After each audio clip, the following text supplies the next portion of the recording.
શ્રી સદગુરુ પ્રવચન પ્રસાદ 2477 પ્રવચન 12માંથી લીધેલ.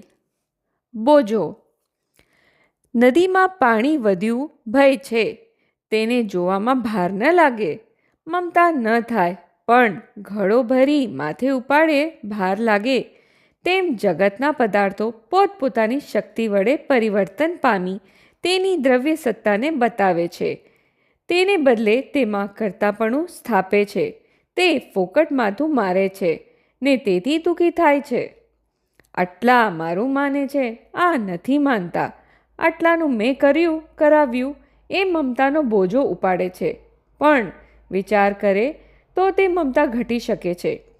પોતે તો ધ્રુવ સત્તાવાળો છે, તેને જાણે તો કોઈનો બોજો લાગે નહીં. ત્રિકાળીની રુચિ કરે તો વિકારની અલ્પતા લાગે, અને વિકારની રુચિ ટળી ત્રિકાળી સ્વરૂપમાં સુખ ભાસે.